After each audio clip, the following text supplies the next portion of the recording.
Alabama on December 16th, 2024. A suspect has been charged in her death. Tara Manise, Cam Thompson's aunt, described her niece as having a beautiful smile, a very contagious smile. She noted, loved fashion and the beauty industry.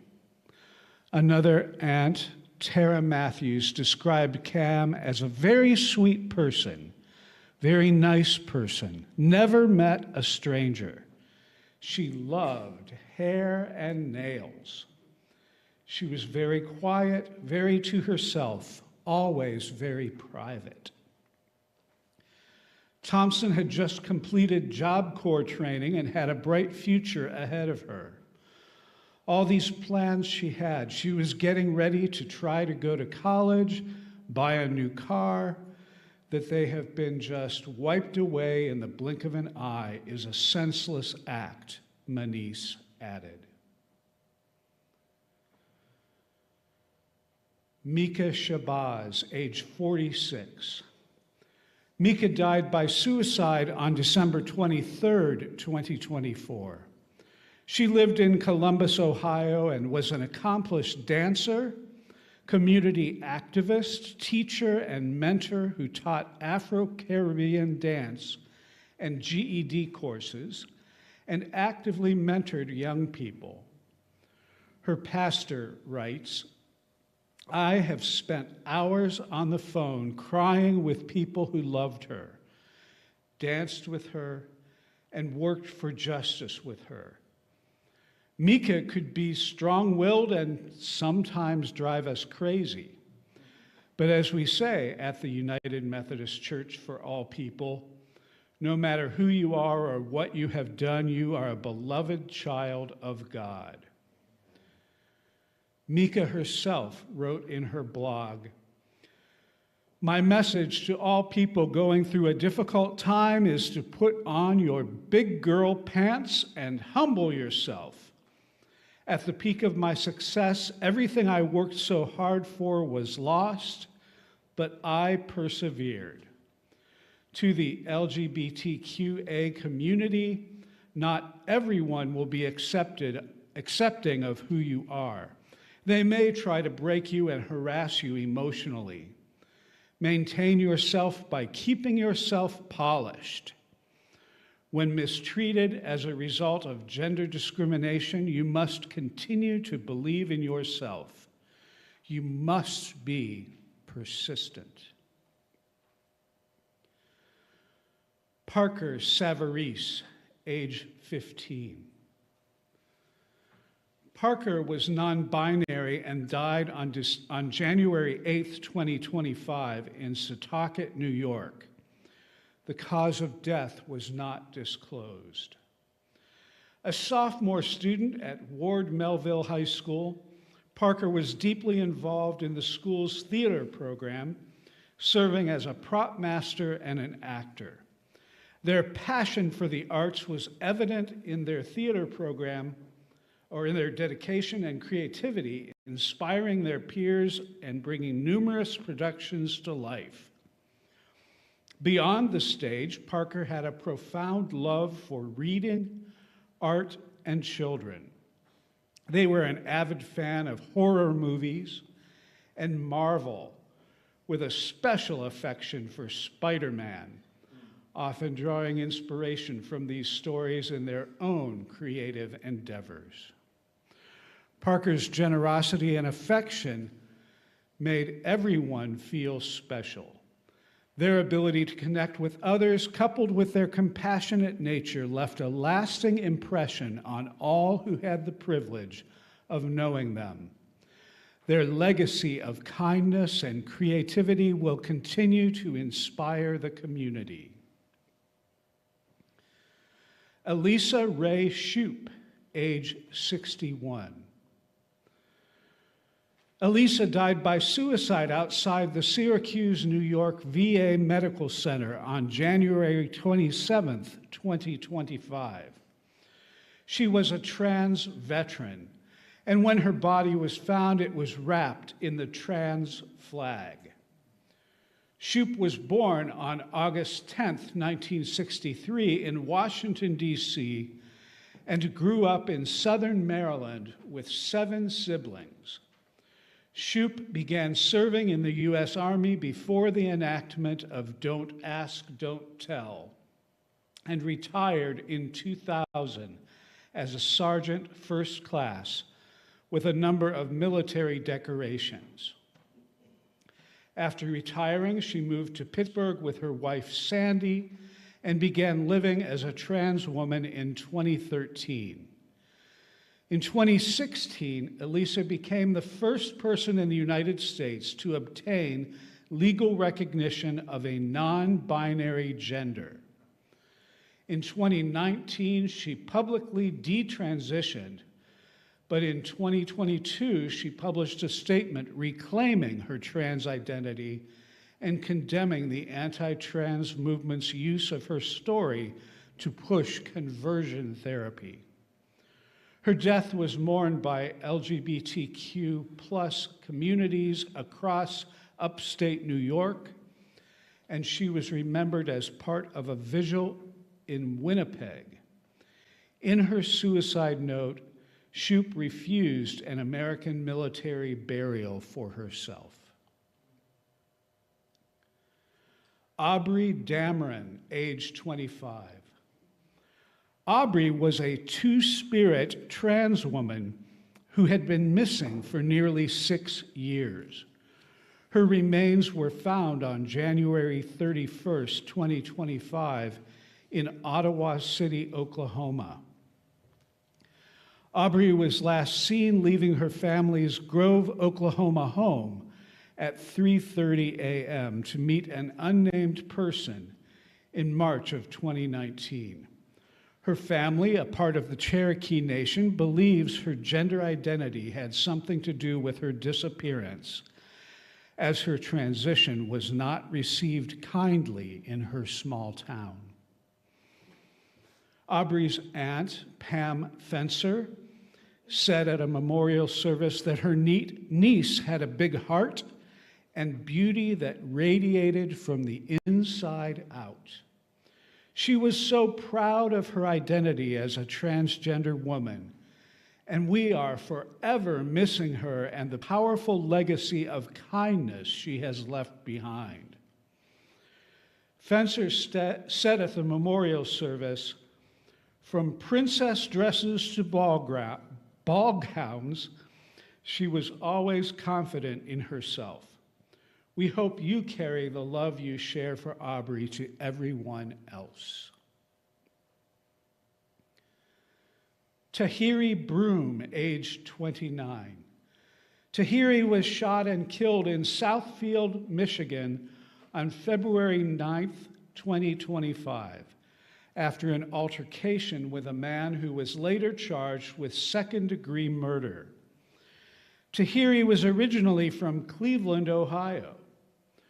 Her obituary states, "Tahiri was a maelstrom of energy, a force of nature, with a laugh that echoed the joy she found in every day. She lived audaciously, traveling the globe and seeking new horizons with the enthusiasm of one who knew that life was a precious gift to be savored. Adventurous, selfless, and passionately dedicated to the happiness of others, she was a comet streaking across the sky, inspiring awe and wonder in all who were privileged to witness her flight. She was someone who always lived life to the fullest. Her spirit would light up any room she stepped into. She was full of charisma. She loved everyone and everyone she encountered, and she had a truly pure heart. She was beautiful inside and out. Her friendships were legendary, especially the bond she shared with her best friend, Philip Peirce, a friendship that exemplified loyalty and true companionship. Her story does not conclude with the sorrow of loss, but continues in every life she has touched, every smile she inspired, and every heart she has warmed.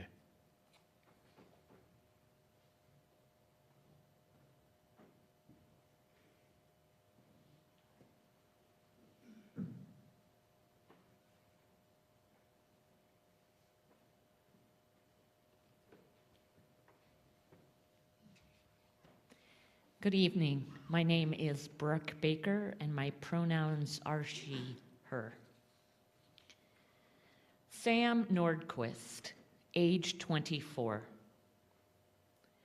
Sam's body was found in Canandaigua, New York on February 14th, after he had traveled there to meet an online girlfriend. His body showed signs of abuse over an extended period, and 5 people were charged with second-degree murder in connection with his death. Sam lived in Oakdale, Minnesota with his mother, Linda. He was an animal lover who worked at a group home for vulnerable adults. He had a heart of gold and wouldn't hurt anybody, she added. Matt Parlow, who worked with Nordquist at the group home, said that Nordquist loved Puma sweatsuits and TikTok, and that the two shared a love of cooking. We got really close working together. He was such an amazing friend, full of life, Parlow said. There is nobody like him.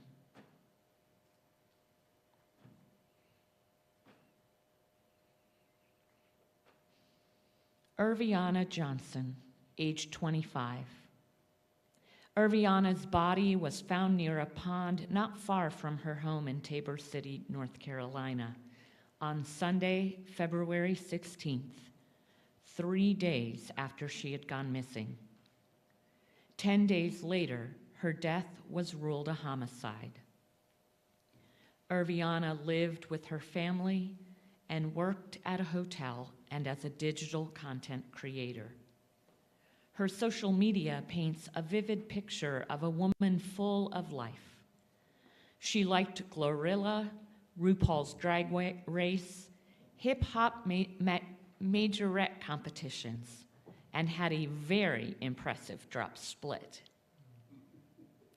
Irviana's family fills her social media, especially her nieces and nephews. She celebrated their birthdays, went to their events, and boasted about them. Clearly, she adored them. One of her final videos was celebrating an unexpected snowfall, giving her a chance to have a snowball fight with them.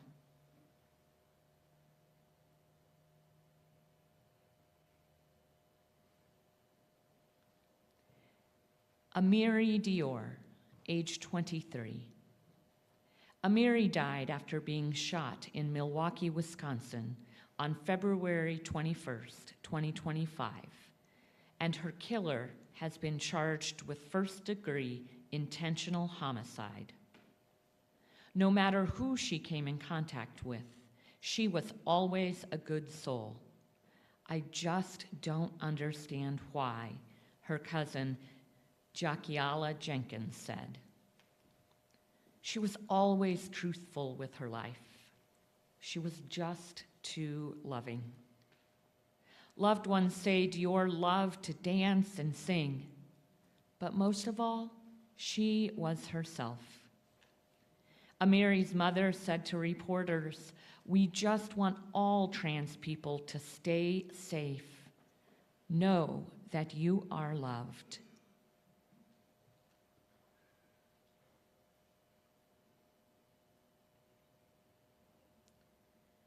Linda Becerra Moran, age 30. Linda was taken off life support at a hospital in Los Angeles, California on February 27th, 2025. She was shot by police officers sent to help her. She had called 911 because she was being held captive and may have been a victim of sex trafficking. Kim Soriano, a researcher with the Sidewalk Project, a Skid Row nonprofit that works with the homeless community, remembers Becerra Moran for her independent-mindedness. She was just determined to survive. She was very resilient. Like she knew what she wanted and she knew what she liked and what made her comfortable, Soriano said, who would run into her while researching her dissertation on police treatment of trans and queer people at MacArthur Park. A devout Catholic, Becerra Moran owned a 5-pound statuette of the Virgin of Guadalupe, which took up most of the space in the battered suitcase that she lugged around.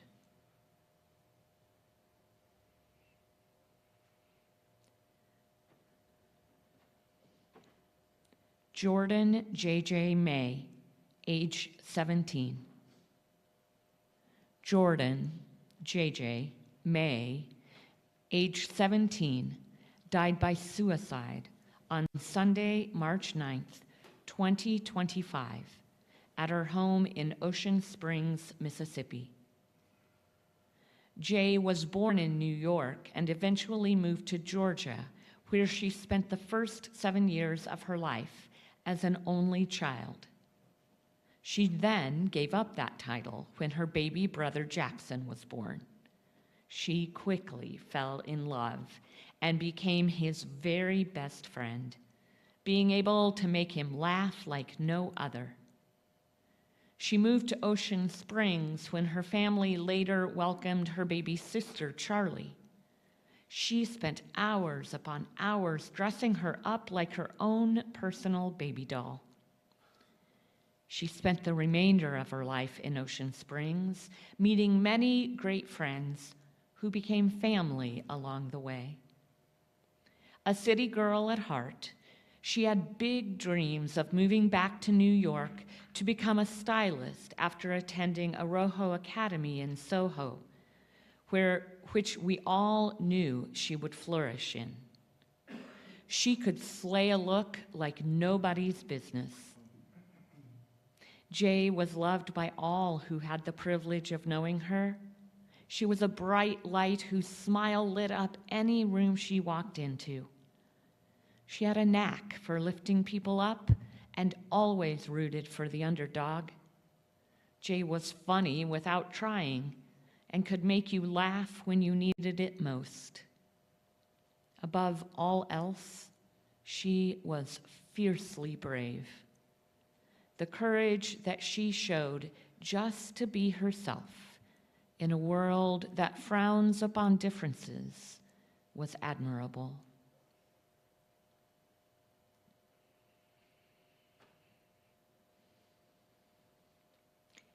Caitlin Renetta Benoit, age 15. Caitlin died by suicide at the School of the Arts in Rochester, New York on March 24th, 2025.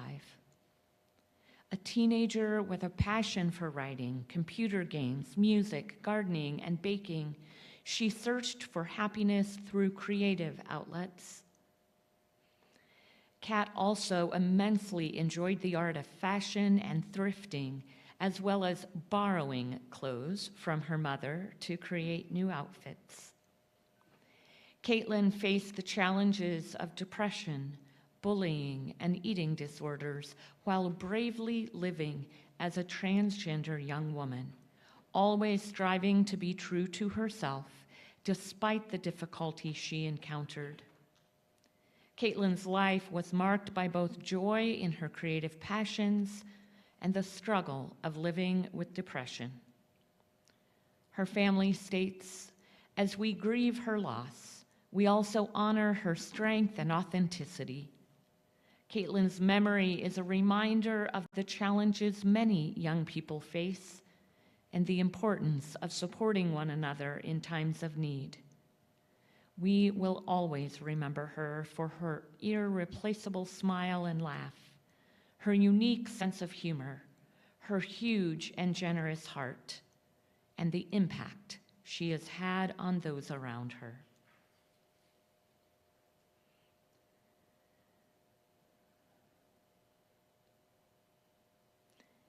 Kaitoria Kai LaCynthia Banks, age 31.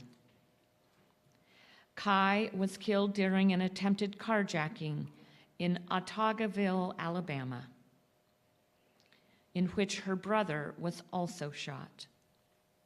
Her murder took place on the Trans Day of Visibility, March 31st, 2025. Kai was born and raised in Montgomery, Alabama, and like Beyonce, Kelly Rowland, Kehlani, Ciara, Doja Cat, Big Freedia, and many other musical artists. She had worked as a prep navigator with the Knights and Orchid Society, TKO Society, since August 2023. Her family and friends called her a beautiful soul who will be deeply missed.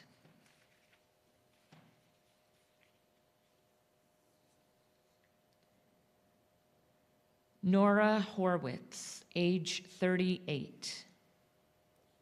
Marvel Comics editor Nora Horwitz died by suicide on April 7th, 2025.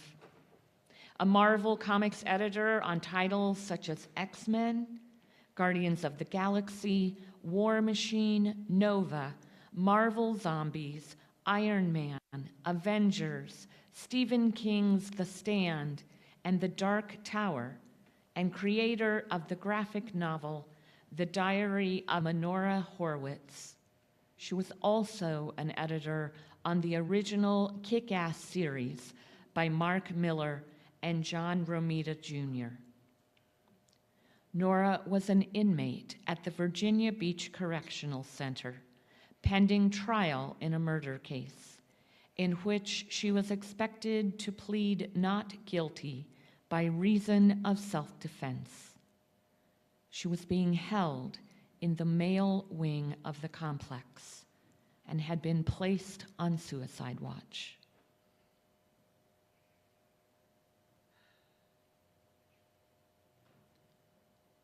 Kelsey Elam, age 28. Kelsey died on April 24th, 2024 in St. Louis, Missouri. She was shot by her abusive boyfriend after fearing for her safety. She asked a witness to call the police during an argument. Her family writes in her obituary, Kelsey was enrolled in school district number 189 and later went to Job Corps in Kentucky to become a certified nursing assistant. Kelsey was also a professional traveling model. Kelsey was a blessing to many and was always respectful to others. Kelsey trusted God throughout her whole life, and especially through her transitioning process. Kelsey loved to dress, have fun, spend time with family, and most of all, lived life to the fullest. Kelsey was the life of the party and always brightened up a dark room.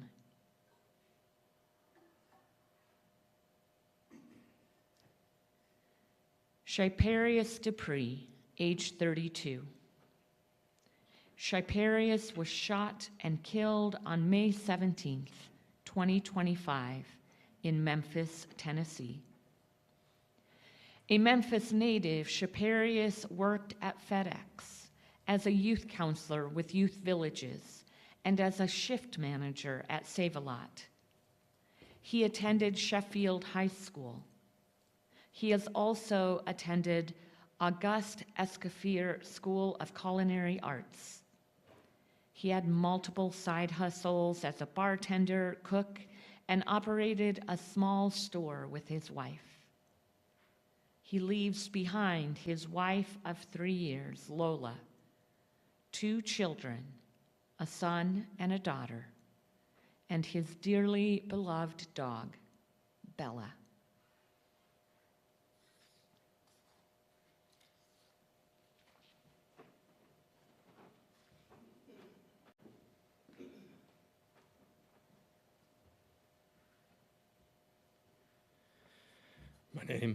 My name is Christian Sanko. My pronouns are he, him, and his. Carmen Wells, age 25. Carmen died in her home in Detroit, Michigan on May 24th, 2025. Police suspect that her killer was a man she arranged to meet on a date and that he shot her before robbing her.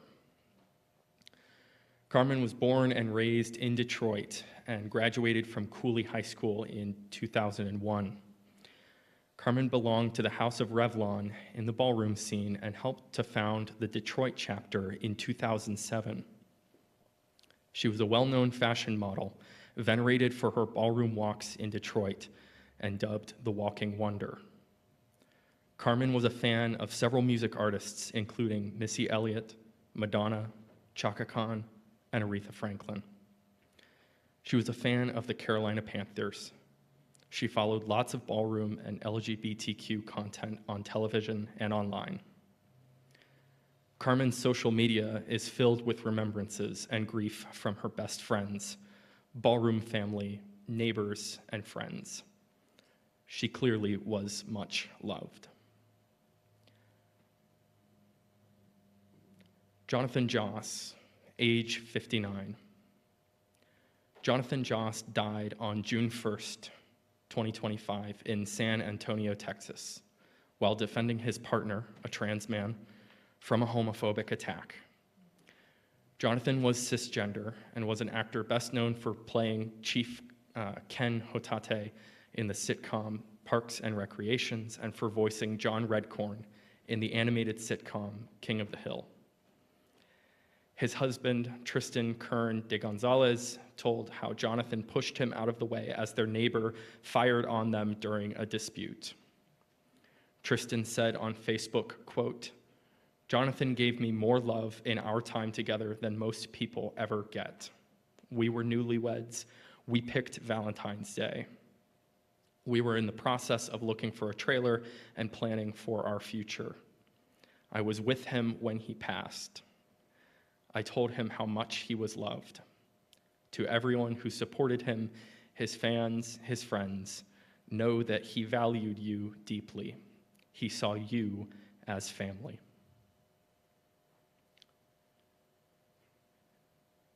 Tessa June, age 21. Tessa died by suicide on June 4th, 2025 in North Carolina. Tessa was a gentle and kind soul who loved to read and had aspirations to become a published author someday. She cared deeply about those around her and the world at large and was always willing to help out in any way she was able. She enjoyed traveling and good food and was especially fond of cats and spending time online, gaming and chatting with her friends. She had a love for eclectic music, complex and thought-provoking stories, took joy in simple and lovely things, and was incredibly intelligent and hardworking. She enjoyed kayaking and spending time in nature and just being in the presence of loved ones on a regular basis. Jax Grattan, age 34. Jax Grattan went missing on April 15th, 2025 in Lakewood, Colorado, and her body was found on June 6th. The death was labeled as suspicious, but no cause of death has been identified. Jax was a beloved hairstylist, devoted friend, and fierce advocate. When she was a young child at St. Mary's Catholic School in Moscow, Idaho, she surprised her mother and her grandmother by stepping to the front of the church and reading scripture to her entire school during Mass. It was only her second day at the small town's private school, a school Jax had wanted to attend, and Jax's mother, Charlene Grattan Camus, sacrificed to afford. She read it like she had done it 100 times, Charlene said. That was Jax, confident, brave, full of presence. Jax didn't just want to live for herself, said Brother Ken Unity Keeper at her memorial. She wanted to make the world a better, safer, kinder, more just place for every trans person who has been made to feel invisible or unsafe. She wanted her story and her fight to be a beacon, a call to action. Let her legacy be that call.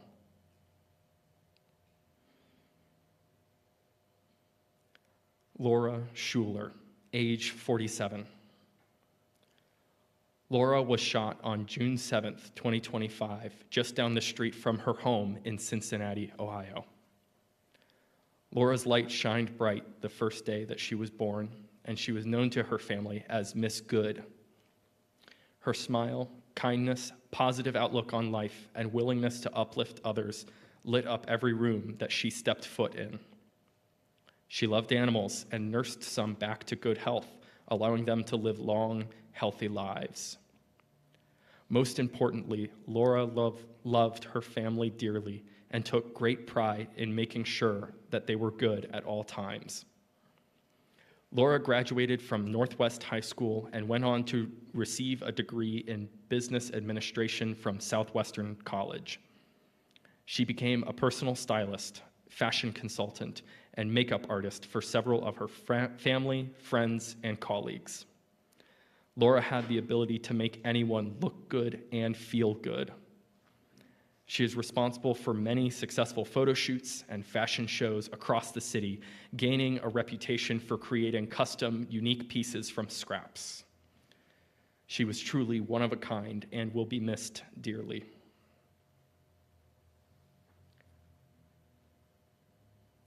Emma Slaybaugh, age 24. Emma died on June 9th in Fort Wayne, Indiana. Emma may have died by suicide. According to her obituary, Emma loved music and performing. She had an ear for music from a very young age. Picking up her Pabo's guitar as a young toddler and strumming the strings for the first time, and minutes later, the tune Happy Birthday could be heard being plucked slowly from the strings. Emma had a deep love of all things gaming and a natural talent for technology. When she wasn't on stage delivering powerful performances, she could often be found behind a screen, mastering complex gaming mechanics, building custom PCs, or exploring the latest technology and cutting-edge tech. JJ Godby, age 26. JJ was murdered on June 16th, 2025 in Canton, Ohio. A suspect has been charged with their death. JJ was born and raised in the Canton, Ohio area. They graduated from Massillon Washington High School in 2017. Their social media lists Mariah Carey and Lady Gaga as favorites to sing along with Pink and Ciara. JJ was also a fan of the Pittsburgh Steelers. Their page lists a wide range of movies they enjoyed. JJ was also very popular in the regional LGBTQ community, supporting causes and local businesses, as well as standing by the victims of the Pulse nightclub shooting and supporting transgender rights. JJ was considered an excellent makeup artist and was named to the homecoming court in high school. A few weeks before their disappearance, they shared a desire to take sewing lessons and make costumes. Prior to that, they expressed interest in learning how to tend bar. JJ gave their first drag performance in September 2024. On their TikTok, they shared a video saying their interest in drag started very early.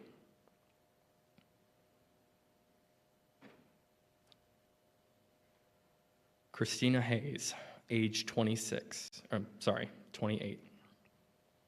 Christina was strangled and then robbed by a man after he learned that she was trans. She died on June 21st, 2025 in Detroit, Michigan. A suspect is in custody. This case represents a continuing pattern of vicious attacks and murders on trans women of color. Every single citizen of Wayne County has the right to lead their lives and be safe.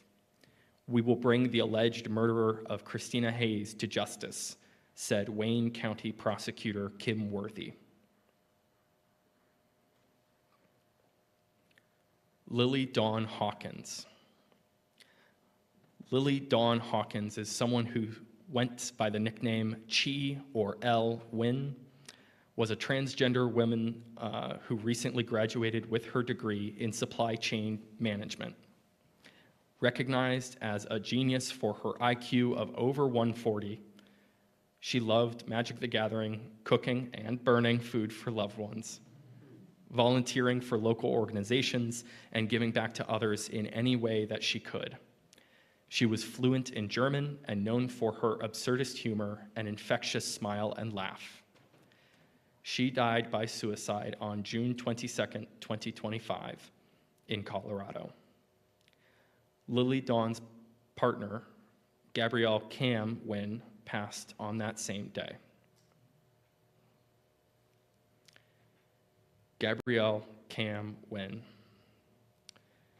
Gabrielle Cam Wynn was an agender lesbian college student who loved speech and debate. They planned to become a speech and debate coach post pursuing a graduate degree in communication. Gabrielle also loved anything pink, Luna, K-pop band, cooking authentic Vietnamese food, and had a knack for writing, one that often accumulated in long, thoughtful letters by their loved ones. They passed by suicide on June 22, 2025, in Colorado. Kimora Woods, aged 27. Kimora was shot in her apartment in Indianapolis, Indiana, on June 27, 2025. Her mother, Danielle DeHonisto, discovered her body. A suspect is in custody. Kimora's mother described her as very loved, an animal lover who could make anyone laugh, someone with a big heart that life cut too short. She had no problem letting it be known that she's transgender. My daughter was not that type of person. I know there's a lot of people out there who are quick to say, well, she didn't really reveal it. No, that's not my daughter, said DeHonisto. Regardless of her sexuality, regardless of what she is doing, it doesn't make it right for anyone to take her life and make excuses for it. Love your child. Accept your child for who they are, because life is too short, DeHonisto said. You don't know what can happen.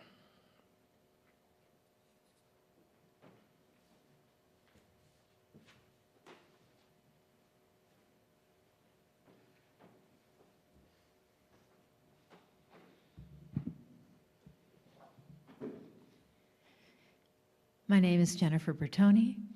I'm a proud mama bear, and my pronouns are she, her. Artie Cassidy Beowulf Gibson, age 23.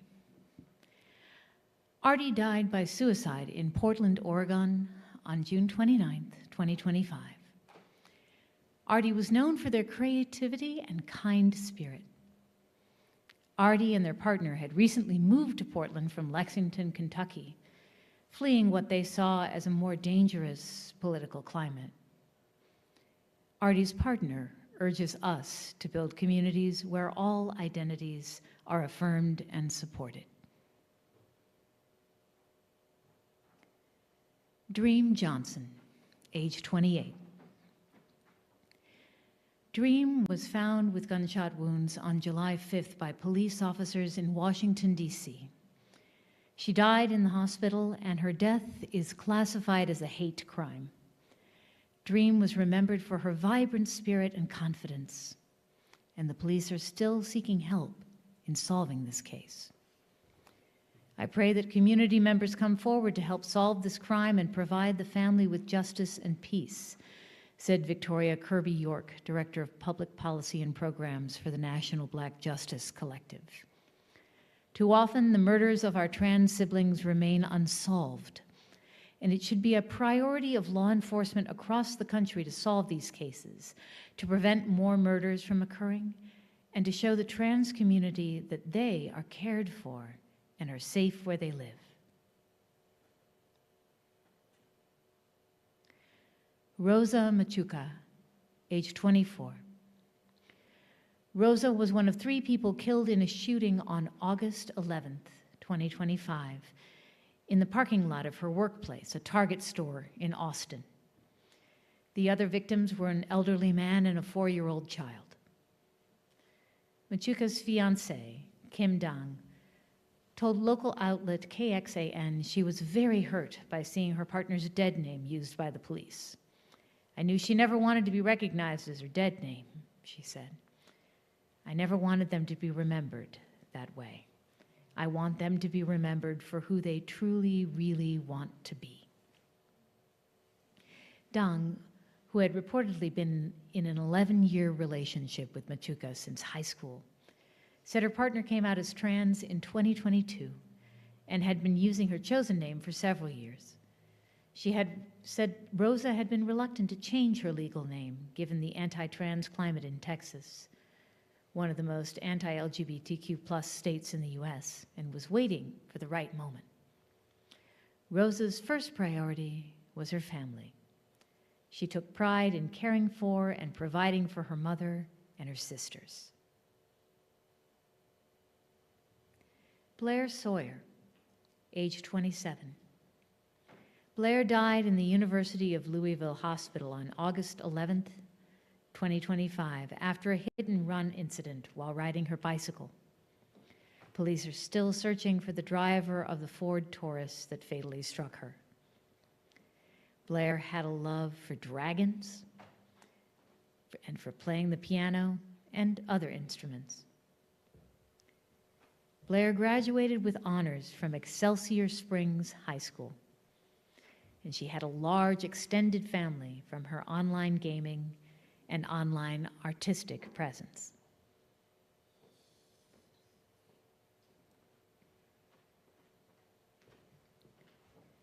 Onyx Cornish, age 18. Onyx died on August 18th, 2025 in Caldwell, Idaho, after being shot in their bedroom by their adoptive father, who was arrested and is being held without bail. Onyx loved heavy metal, alt fashion and makeup, and their friends, who they described as getting them through rough periods in their life, including a period of some time in which they were kicked out of the house. They loved their cat, Sammy, who was sadly also shot and killed after their own murder. They enjoyed showing off their makeup looks online and described themselves as both pretty and handsome. They celebrated getting sober in 2024. Their last available Instagram story is from 3 weeks before their death, where they were celebrating one of their closest friends' birthdays at a picnic. All of the attendees wore flower garlands on their heads. They looked happy.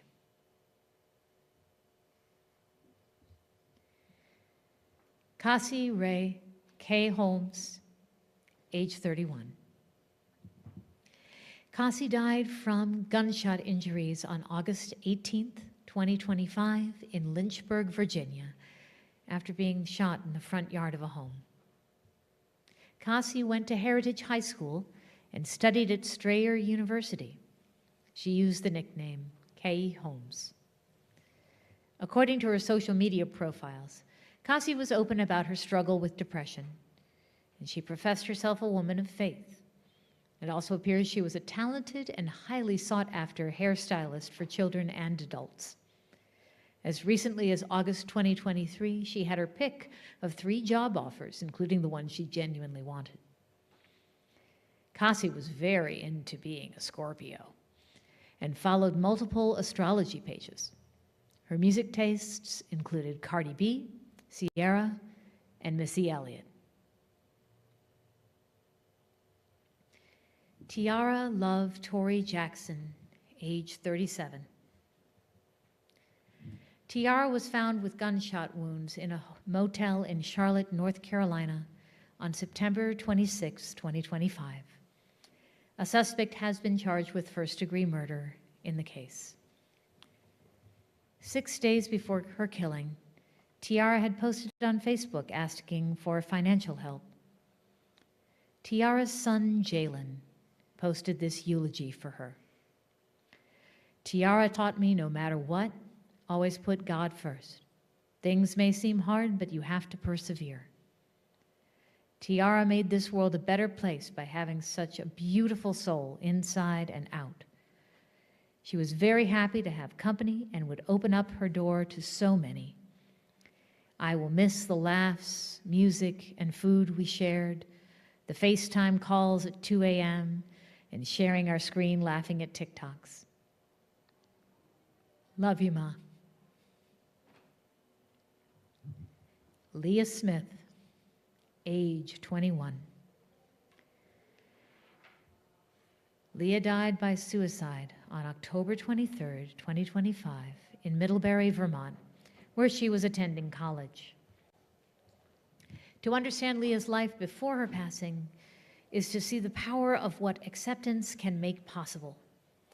She was a model student, proof that when transgender people are allowed to live authentically, the benefits ripple outward.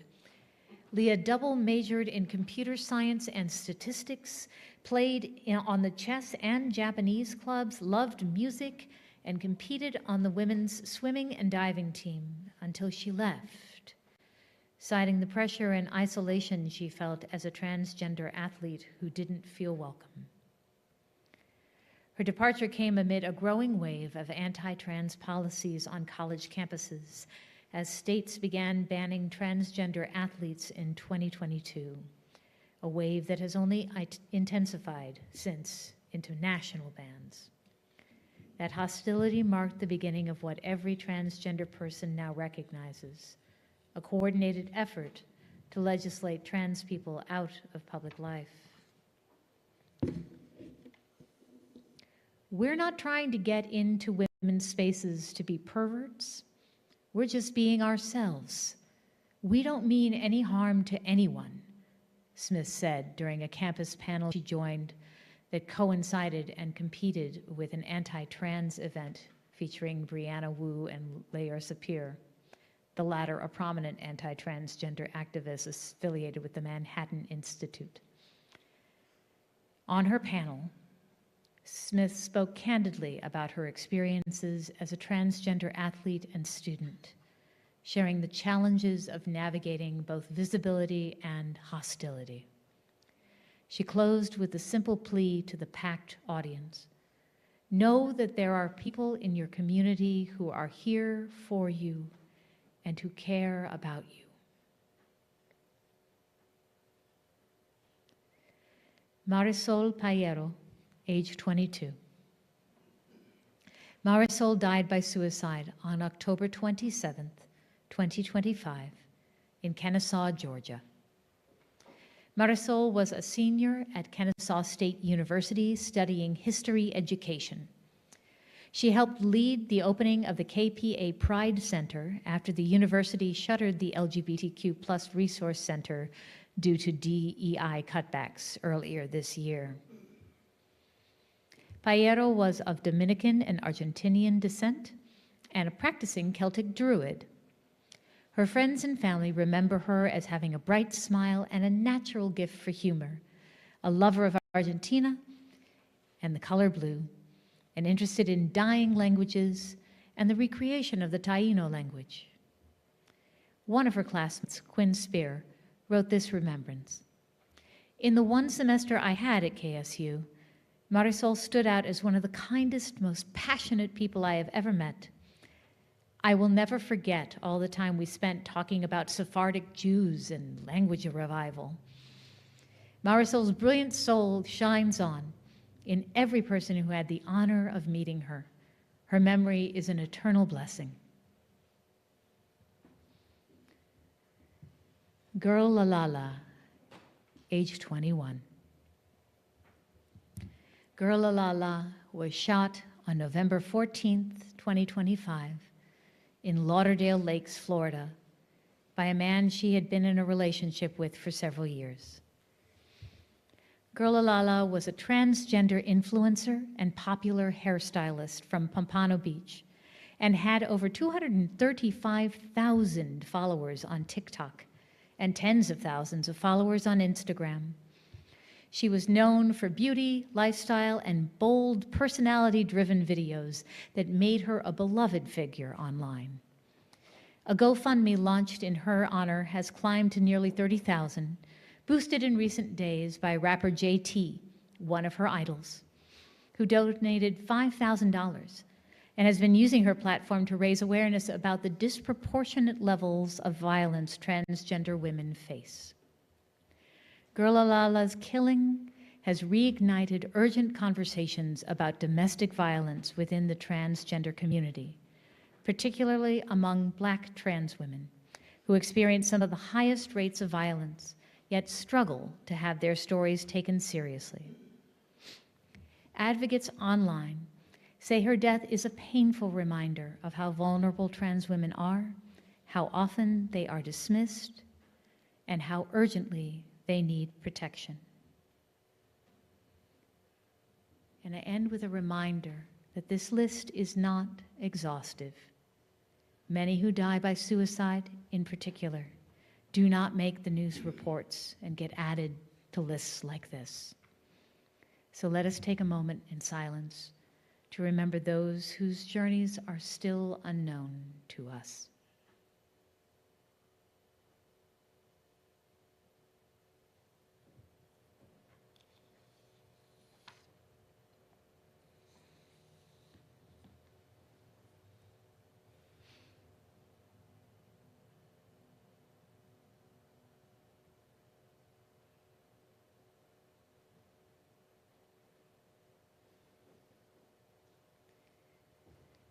I've been asked to share or to lead the sharing of a poem.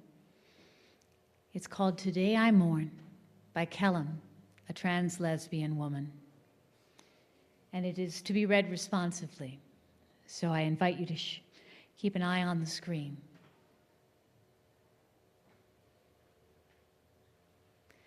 Today I mourn my fallen siblings, killed by the hate that kept them trapped in a world not kind to those whose genders come from beyond what cruel folks call normal human. Today I mourn for my trans siblings who failed to meet cis comprehension, whose lives were taken in acts of hate.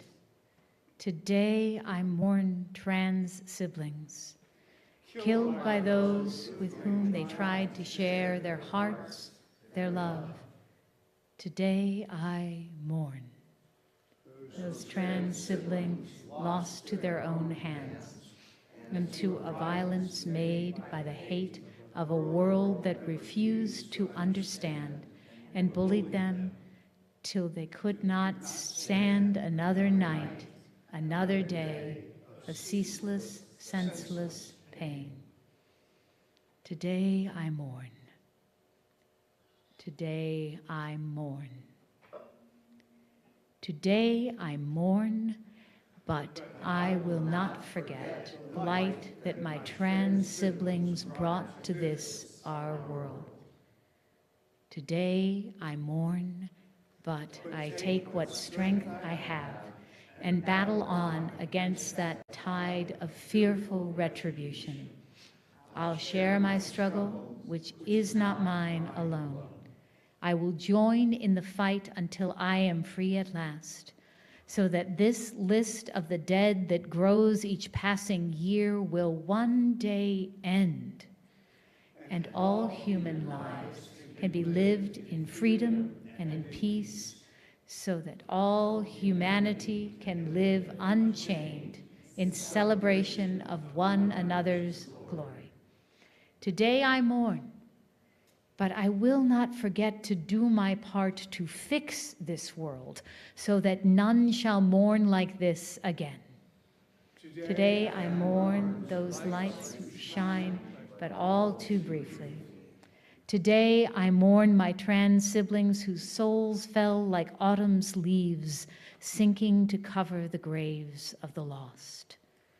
Today I mourn, but my hope grows out of the pain and into the light. Today I mourn. Today I mourn. Today I mourn, but I will not cease to fight. Today I mourn, and today I remember all of my siblings killed because they were transgender. At this time, I'd like to invite Jake Nash forward, who is the founder of Margie's Hope.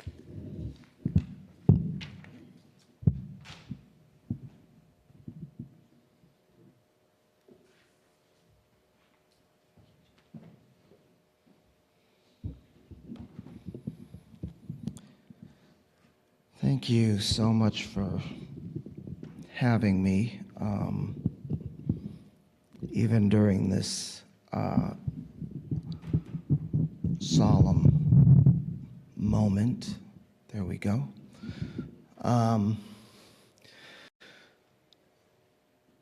You know, I've been thinking about what I want to say all day, and I was telling a few folks when I first came in that this morning I had a funeral for my best friend's second mother, and she was 91 years old. So she lived a nice, full, wonderful life. She was a woman that was admired and deeply loved, and she was just so full of kindness and wisdom. As one of my friends said, she died a graceful lady. And I thought, oh, these are wonderful words on the same day that we are mourning those in the trans community.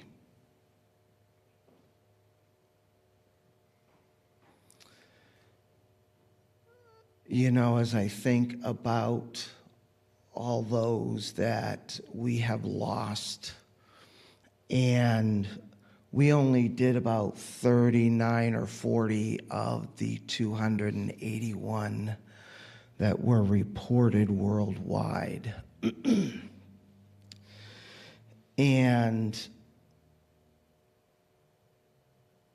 those are the ones that we know. You know, many times there are siblings in the community that nobody knew, and they would be labeled as John or Jane Doe,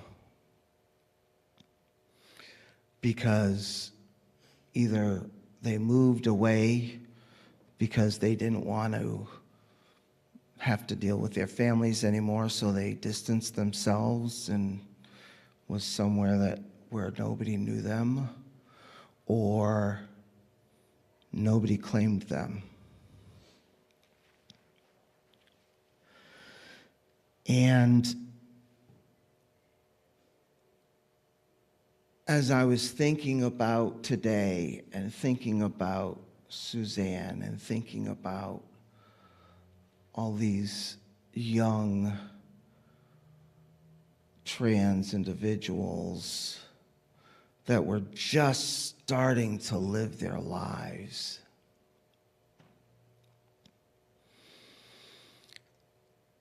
an interesting thing was happening as I was driving up to the funeral and driving back. I happened to have my radio on the fish. But this theme of coming out of the darkness, this theme of continuing to have joy and to sharing stories kept coming up over and over again. I'm like, okay, so what is somebody trying to tell me here? And part of what we talked about at Suzanne's funeral and at the meal after were stories. Sharing stories about Suzanne and her family, or a friend was recounting a story about when he went to the store for Suzanne. Stories. Each one of our lives is made up of stories. Each one of the lives that was taken, as you heard, had a story, and so much more than what's just read. Each of us has a story. The people that died senselessly, there, and this is gonna sound a little odd, but go with me. Each of their lives had a story, has a story. We would not be here tonight if it were not for their stories. Do we want to be here? No. Do we want to have to be talking about people that have been killed simply because of who they are, how they identify?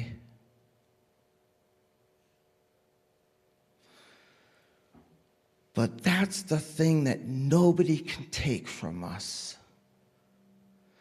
Our stories. Each of your lives matter. Not just because I say so, but because each of you has made an imprint on this planet. You each have stories. We all have stories. And the way that we keep our siblings alive is by telling their stories. Not just telling their stories, but telling stories of other folks that are part of the trans community that are out. How many know our trans elders? It's really hard sometimes to find them because many times they've done their due diligence and they're like, okay, I'm going back into the woodwork now. I've done my job. But our elders are an important part of our stories. If it were not for those that came before, I would not be standing here.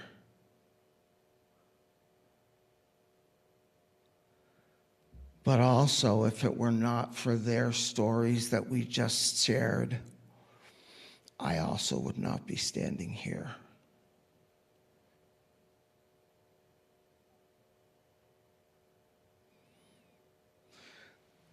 Our stories need to be so poignant and powerful as they are, because that's how we're going to survive. We need to rely on one another, and we need to be sharing our stories. Because our strength comes from those around us, not just from within, and not just whatever, whatever you believe, but our powers come from people that we're connected to.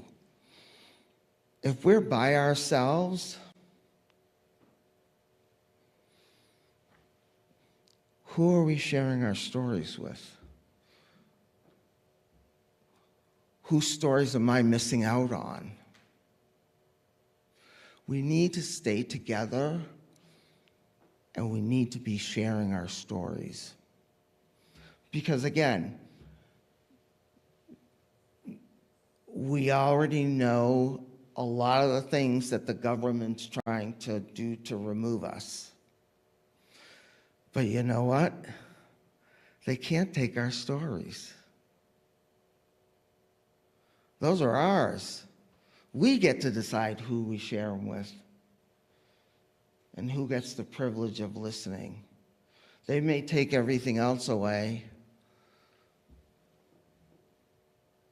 but we are important. We are loved. We are somebody. Don't ever, if you ever find yourself in a place where you need to talk to somebody that understands, gets it, that's part of the trans community, no offense, my cis friends, we love you, but gets it, I will give anybody that wants my number. Because I want to know that if you're struggling, I can at least listen and say, you're important, you're loved, your story matters. We need to keep going and remembering that our stories matter. And all of my cis friends that are here, you need to keep reminding them.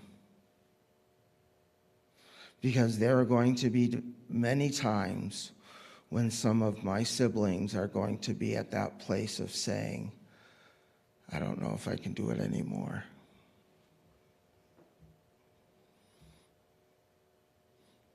But just to hear somebody say, I love you, I care about you, you're important, means the world. You know, as I was coming here, I had to make a stop at a friend's house because, well, she's more of an acquaintance because she had printed off some paperwork for me. And I walk in her back area and she's talking to her next door neighbor and he leaves and, well, they're like, oh, you're dressed up nice. What are you dressed up so nice for? I said, I had a funeral this morning. They're like, oh, I'm so sorry. And the neighbor left and I said, well, tonight I'm speaking at an event because every November 20th we have what's called the Transgender Day of Remembrance, when we remember those within the trans community that have been murdered or have died by suicide. And she's like, now mind you, I've only known this woman a couple months, and she said, you're making a difference. And I thought, she doesn't even know me. I've kind of shared a little bit with her about my story, but she doesn't know me. But I don't have to know people to say, you're making a difference. You're making a difference. You're making a difference. Because we are imprinted on this land. Our stories matter. When we come out of all of this that's going on around us, we need to be standing like those oak trees that may get swayed and branches may break off and we may get wounded and hurt and feel like everything is falling around us. But we're going to stand strong because we have our roots that are underneath us, which can be your community, which could be a faith community if you have it. It could be family, it could be whatever keeps you strong. Those roots are important. Don't ever think that your connections with people are not significant, because those roots keep us strong and standing strong. And when it's sunny outside and beautiful, it helps us grow. But even when it can be dark and rainy, That rain is nourishment for trees. And sometimes we have to spend a little time mourning to remember the joy that we will have. Know that you are special, you are loved, and you are worth so much more than gold or silver or whatever they're saying the most important, most precious thing is. You are more precious than that. And I'm serious. If any of you want my number after we're done, I absolutely will give it to you. Just know that I like to talk. And on that note, thank you so much. As hard as this is, we have to remember that this will not last. But their stories and who they are and who we are impact and make impacts on people. Every single time you come in contact with somebody, you are making some type of an impact. Don't forget that, please. Please. Because you are fearfully and wonderfully made. And it was an honor and a pleasure, well, not a pleasure, but an honor to spend this time with you tonight. And I know this won't be the last time I see you all.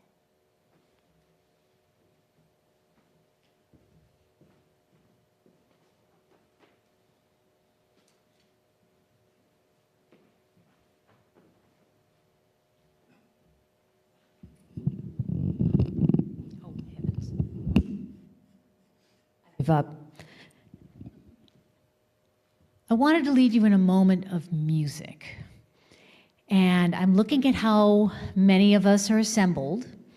So what I'm going to ask you to do is get to a point where you're close enough to someone that you can put your hand on their shoulder. Go ahead and stand up as well. That'll make it a lot easier to get there.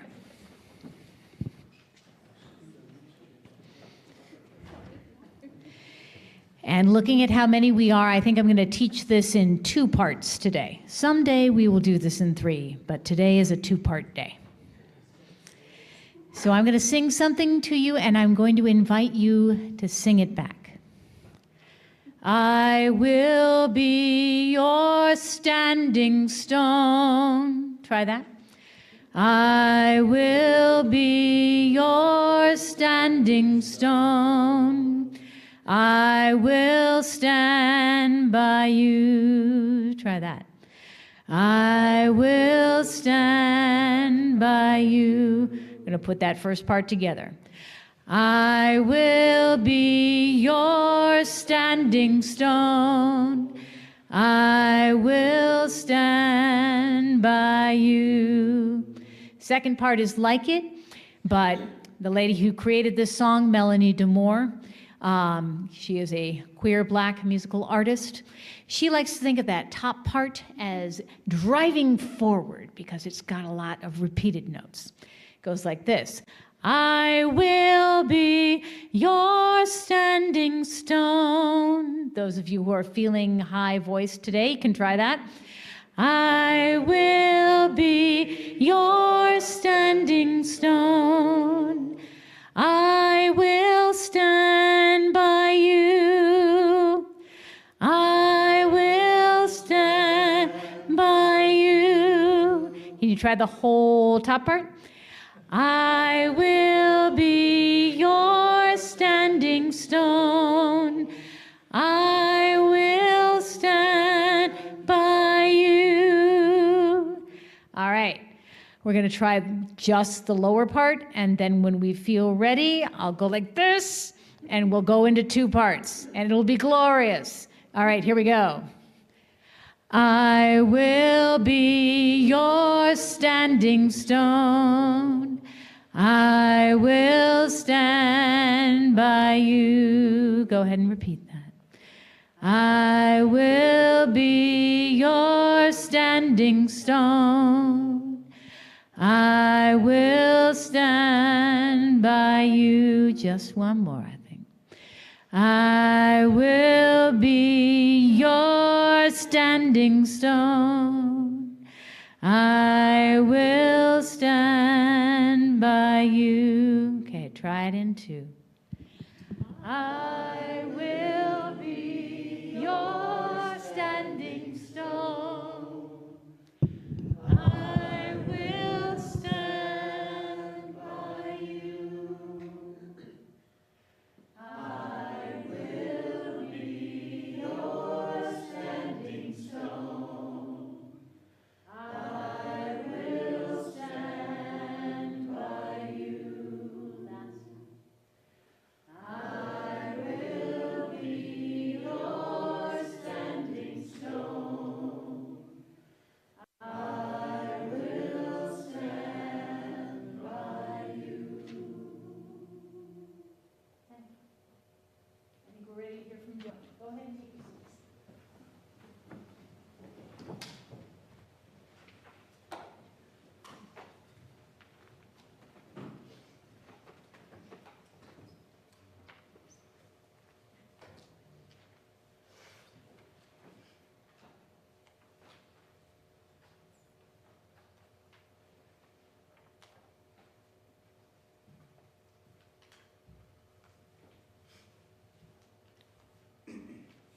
My name is Joni Christian, and I've been a member at this church for 13 years, maybe.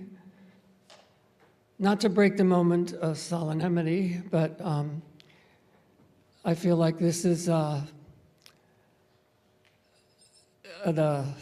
response to the state of CSL and Crooked River action. So please bear with me. Last week, I had the privilege of celebrating my 50th anniversary on Veterans Day. In today's political climate, transgender people are being used as pawns in a dangerous game of fear and power. Politicians and pundits have made transgender rights their favorite wedge issue, fueling headlines and legislation meant to divide, distract, and control. Bills banning gender-affirming care, restricting bathroom access, and policing pronouns are flooding state legislatures. Leaders claim this is about protecting children or upholding values, but it's not. This is about consolidating power through fear. And while trans people are often first to feel the pain and sting of this rhetoric, the harm doesn't stop with them. When anti-trans rhetoric spreads, it erodes compassion, truth, and freedom for everyone. When we target any group with cruelty, we diminish our collective humanity. Dehumanization doesn't stay neatly confined to one community. Once we normalize shaming, excluding, or demonizing a group of people, it sets a precedent that anyone can be next. Today it's trans kids, tomorrow it's immigrants, then it's women who seek reproductive health care, or anyone who dares to live outside a narrow definition of what's acceptable. This is exactly why Jesus consistently stood with those who were cast aside. He didn't say, love your neighbor, unless their existence confuses you. He said, love your neighbor as yourself. The attack on trans people is not just about them. It's an attack on the radical, unconditional love we are all called to live. When politicians tell us to fear our trans neighbors, they are really telling us to fear difference itself. That fear doesn't just live in laws, it seeps into classrooms, workplaces, churches, and families. It creates an environment where people are afraid to be themselves, to ask questions, to learn. And fear-based politics, they never stay put. We've seen the same tactics used to attack LGBTQ+ communities for decades, to push back against racial equality, to stoke anger over reproductive rights. Fear is a blunt instrument used to control all of us. We're living through a time of skyrocketing healthcare costs, climate crisis, and economic inequality. But instead of addressing these real challenges, politicians spend time legislating bathroom use or banning books that mention LGBTQ+ people. Why? Because fear is easier to sell than solutions. When we let these others, culture wars, consume us, everyone loses. Trans people pay the highest price, but all of us suffer when we allow hate to take priority over healing the real problems our communities face. One of the great ironies is that many of the same leaders pushing anti-laws, we'll trust that was okay, do so under the banner of religious freedom. But real freedom means you can't impose your beliefs on someone else's body, identity, or family. If the government can decide who is valid or who is worthy based on gender, then none of our freedoms are truly safe. Jesus never called for the laws that police bodies our identities. He called us to love, to care for the least of these, to stand in solidarity with the marginalized.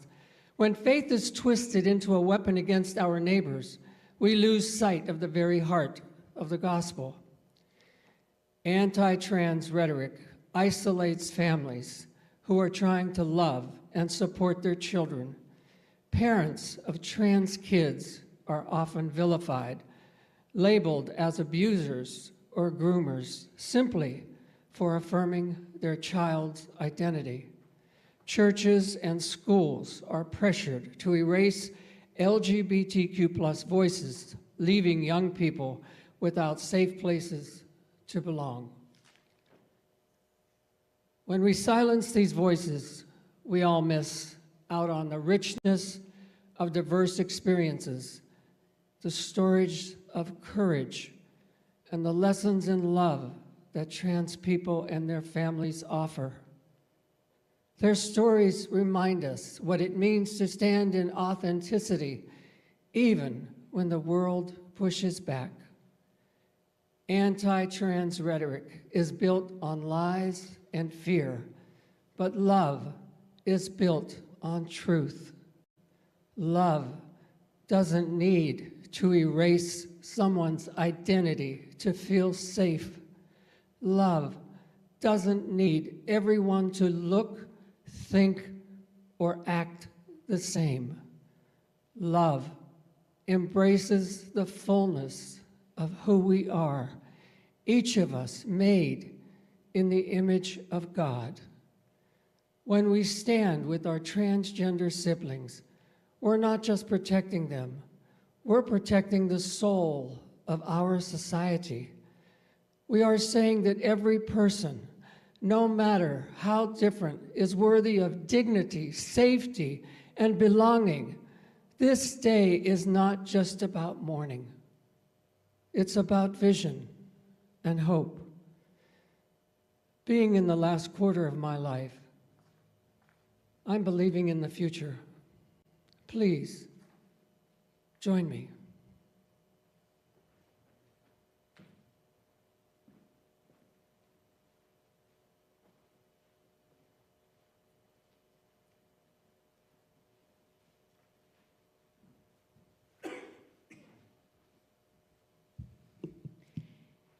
As we leave the space tonight, you may be feeling prompted to take some sort of action.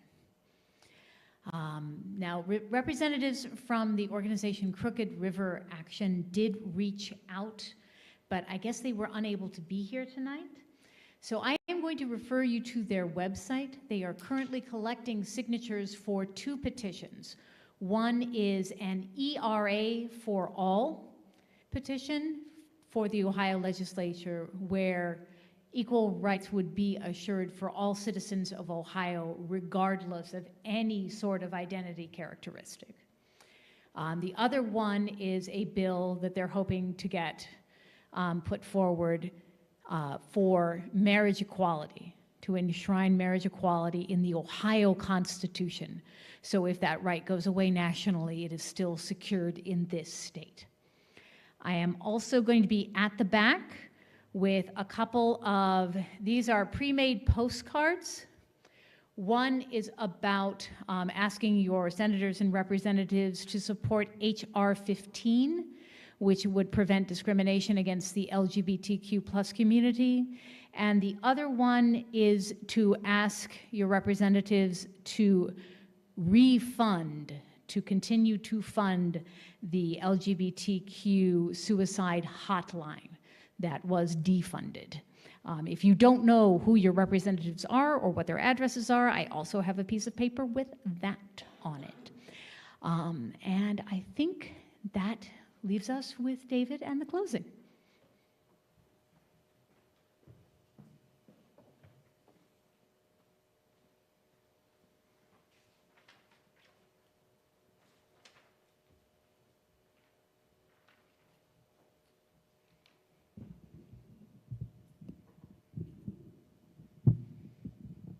We're going to need Jake's magic touch.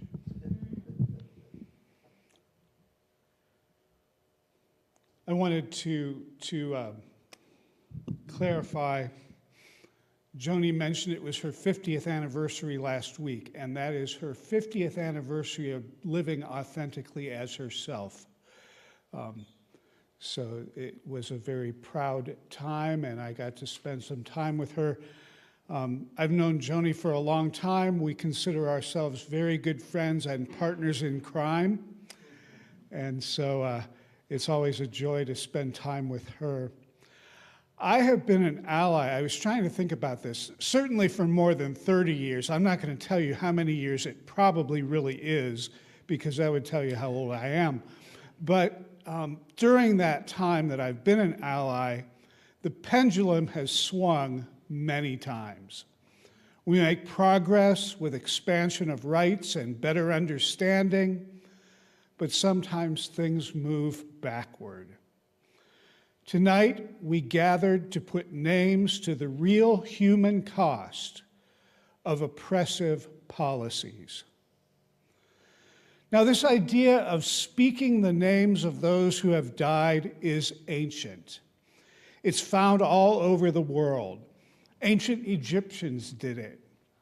Some forms of Hinduism in India, Native Americans, Mexicans, Wiccans, shoot, even Christians, all share a belief that saying a person's name keeps them close in our hearts. Well, when I find myself in front of a microphone, I often ask myself, how did I get here? Why am I the one here? I wanted to share something with you. A few years ago on my birthday, I went to my mailbox and we had received a voter registration change notification for a person I never heard of, Catherine Brown, at my address. I was about to call the Board of Elections and let them know they had made a mistake. But first, I wanted to ask my 2 beloved offspring if they knew anything about it. That was how I found out that my younger kid was transitioning. Her sister was the only one who knew about it. Now, please be assured that I share this part of her story with her permission. As is typical of somebody her age, a college-age person, I said, do you mind if I share some details about your story? And her reply was, sure. I got a whole word. Well, since then, we have welcomed her spouse into our family, and it has been quite an adventure. I have to confess it's a challenge sometimes to get names and pronouns right, and I always hope the fact that we're trying means something. So speaking as a proud dad, I'll join Jen. She's a mama bear, I'm a papa bear. I'm a friend and an ally. I am thankful for each one of you here tonight, and to others who are taking part in similar events. We remember. We have important work to do. I'm thankful that we can work together to create the kind of world where it's safe for everyone to be authentically themselves. The kind of world where events like this one will no longer be necessary. Thank you for being here, and we are finished.